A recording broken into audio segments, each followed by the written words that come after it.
Today we are talking about how to add error bars to your plots, right? Like the ones you can see on the screen right now. It's not difficult. And by the end of this lesson, you're going to know exactly how to do that to a range of different kinds of plots. So stick with me. On this YouTube channel, we're creating R programming videos on everything. Okay, let's dive right in. We've got the tooth grow dataset. Now, importantly, you have this dataset built in to your computer right now. You can replicate the analysis that I'm going to do on your computer at home. That's the best way to learn, right? Repeat everything I'm doing. Check that you can do it. Make improvements to it. That's how you learn, right? The tooth grow dataset is on your computer. And if you type in tooth grow, you will see all the details about the tooth grow dataset right there. As always, I work using the tidyverse packages. Tidyverse is a collection of packages. These expand the vocabulary of R and give you a lot more functionality. I'm not going to get into that in this video, but to call the tidyverse packages, we say library tidyverse. We're going to be talking about a function that we use within Ggplot, right? And if you don't know how to use Ggplot at all, then this video isn't for you. Watch one of my other videos. Okay, if you're vaguely familiar with Ggplot, then I'm going to walk you through everything you need to know. You will understand this perfectly. Within Ggplot, there's a lovely function called geom error bar. If you push geom error bar, you can see all of the details and the arguments that are appropriate right there, right? Tooth grow, that tells you all about the tooth grow dataset. If we push view tooth grow, then of course we will see the tooth grow dataset right there. Now, I'm just going to zoom in here and I'm going to talk you through what we're doing with the data set so that you understand where we're going, right? And then the code will make a lot of sense. The code actually to do this isn't difficult at all, but you need to have a sense of where we're going. Firstly, this data set has 3 variables. And it really is talking about it's an experiment that got done. There were 2 kinds of supplements that were given. I think they were to guinea pigs, right? And they're called VC supplements and OJ supplements, right? And then at different dosages, so 0.5 milligrams, 1 milligram, and 2 milligrams, for each of these dosages, the length of the tooth the length of the extent to which the teeth grew was measured. Now, to simplify things, I'm going to filter this data set and just look at the VC supplement, right? So we're going to take just the VC supplement. We're going to work out the average length of growth for each of these length categories, for the 0.5, for the 1, and for the 2, right? So we're going to plot, and here I've got a box, like a bar plot, but we're also going to do it with a geom point. And then around the average, I'm also going to put an error bars, which are, in this particular case, defined by the standard deviation. So plus and minus the standard deviation of the mean. Okay, so that's where we're going with this particular plot. I've also got the same plot here with points. Each of these points are the average length of tooth growth at these respective doses. Does that make sense? Okay, so let's keep going. Once you understand what it is we're trying to do, the code is not difficult to understand at all. Okay, let's jump right in and start looking at the code. Right, the first 2 lines that I want you to see is we've got 2 lines of code here that just set the theme for Ggplot. Simply what that means is if you set the theme up front in Ggplot, that theme will apply to all of the plots that you create in that code. It's a nice little trick. I'm not going to get into that in this particular video. Right, we've already viewed the data set. So if you push view tooth growth, you can see it right there. It's built into your R as we speak. Now let's start looking at the actual code itself. If you haven't seen it before, if you don't understand what this over here is, these are pipe operators. The pipe operator basically just means and then, so we take some sort of data object, in this case tooth growth, that gets piped into the next line of code, and it's assumed that the data object that you're piping into the next line of code is the first argument in the next line of code. If that doesn't make sense to you, you really need to go and watch some other videos. The point of this is, the lovely thing about Ggplot is you can manipulate your data, you can do some data wrangling, and pipe that wrangled data straight into your Ggplot. And so you can do some alteration of your data, and that's really important, specifically for what we're trying to do today. Okay, so let's see how we get to where we want to go. The first thing we're doing is we're doing a filter, right? So we're filtering out, and we're saying, in terms of the supplements, we just want to look at the VC group. So sup equals double equals, because we're not saying that it does equal VC. We're asking the question where it is the case that sup is equals to VC. Those are the rows or observations of the data set that we want to keep, right? So that's our filter function. Okay, here's our good old pipe operator, and then, right, and we'll go to the next line of code, then mutate. This is important. In the data set that we've got at the moment, the variable dose is in fact a numeric variable. This over here, this is a numeric variable. We actually want to use it as a categorical variable, right? Because we're wanting all of the observations where the dose was 0.5. We want them to be grouped together as a group and work out what the average length was for that group.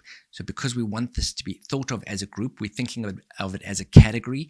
We want this to be a categorical variable. And in R, when we talk about a categorical variable, we call it a factor or a factor variable, right? So we want to change this from a numeric into a factor. Easy to do. We use the mutate function, and then we say dose equals. Now you could give this another name here, right? We've called it dose. You could call it dose 2, dose 1. It doesn't matter. The fact that we're calling the variable the same name just means it's going to overwrite the variable that's currently called dose. So it's creating a new variable, but it's overwriting the one that was called dose. So dose is equal to, and then as factor, of course, that's a function that we use. The argument in it is which variable it is that you want to turn into a dose. And in this case, it's the variable dose. Fair enough. So we've basically just turned a numeric into a categorical variable or a factor. Right. Then we're going to say group by dose. And the reason we're doing that is the next line is to summarize. Now, group by and summarize often work together. They work very nicely together. So we're saying, let's look at the data, group by this. So take all of the observations where it is the case that the dose is 0.5 and take and think of them as one group, and then do the same thing where all of the observations that where the dose is 1, think of them as one group. And then, right, and then summarize. And when we say summarize, we're saying create a new variable name heading. This is going to basically create a little table, and we're going to call it mean length. And that what's going to be inside that is going to be each cell is going to have the mean length, and it's going to be grouped by dose. And then we're going to do the same. We're going to say have the standard deviation of the length. And that's going to be a function of standard deviation. SD here and mean here are actual functions. I'm going to take away the pipe operator here. I'm just going to remove that pipe operator and run the code up to that point so that you can see what that does. You can see what it is that I'm going to pipe into Ggplot. I'm not piping into Ggplot the original tooth grow data set. What I'm piping into Ggplot is this altered data set. And if I push Control Enter, you can see down at the bottom over here, down here, you can see what it is that I've created. It's got everything. It's got mean length and standard deviation of length. Those are the two new sort of column headings that I've created. You can see they're both double, in this case, basically means there's numeric variables, and dose is now a factor, and it's grouped by 0.5, 1, and 2. Can you see what we've got here? This is a lovely new dart object, and this is what we're piping into Ggplot. And that's important because our plot is going to be, these points are the means. It's the mean length, mean length, mean length, and then the error bars are plus and minus the standard deviation, right? So you can see we needed to do this calculation up front so that what we're piping into Ggplot, the data that you're going to want to use to create the graphic, is already there. Does that make sense? Okay, so then let's go back. We put the pipe operator back in there. And here we've got Ggplot aesthetics. This is basically your mapping, just so that you know. This really means X equals dose and Y is equal to mean length, right? We don't have to say X equals and Y equals here because Ggplot assumes that the first argument is your x-axis, your second argument is your y-axis, and then after that you need to really be specific. If you want to map things against color or shape or any other mapping notation, right? So that's the mapping. Now we've got our geometry. In this instance, we're just saying geom point, so we want to just draw a dot. I've just added a little bit to that, so don't worry about this. I've said size 3, so it's a bit bigger. You can see it on the screen, and color equals blue. All right, so that makes perfect sense. Nothing to see there. Here's where things get beautiful. Geom error bar. So we're adding to that, the little plus sign over there. If I took away that plus sign and ended the code at that point, right? Let's run that and see what it looks like. If we run that, here we've got just the points with no error bars. Fair enough, nothing to see there. Now we're adding to that, we're putting the plus, because when we're working Ggplot, as you add these layers, you use the plus sign. And here we've got geom error bars. That's the function that we're learning about today. Aesthetic, we're basically once again defining that the x-axis is going to be mapped out against dose. And here where we define the error bars, we want to say what the y maximum and the minimum are. It's going to create error bars. They're going to be plotted against the factors that are on the x-axis, and we're telling the function, the argument that we're putting in here is how much higher and lower than the mean do we want to go. And so we're saying the y minimum, so it must go down as much as the mean length minus the standard deviation length. Okay, and remember, these are the very things that we got defined in this little table. Let's go back to this table that we created. Well, it's not a table, it's a data set that we created with the summary function. We created a summary function that has mean length and standard deviation for each of the doses. So, and then the y maximum, so how much higher than the mean must go? Well, it's mean length plus standard deviation. And then you can add in other parameters around the error bars, right? I've said width equals 0.05.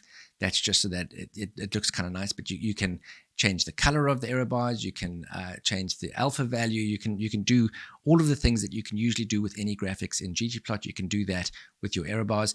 And then I've added another plus here just to put in a title and an X and a Y labels, and push, come on, enter.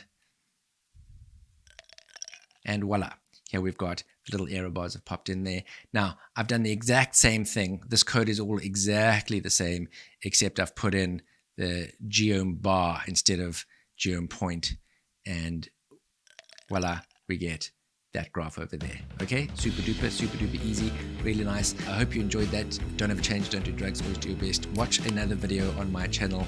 Subscribe if you haven't. I've got a cheat sheet for data visualization. I'm going to put that on the screen right now. You can click on that and get a free cheat sheet for data visualization that gives you a lot of information about how to use Ggplot. Okay, thanks, take care, bye.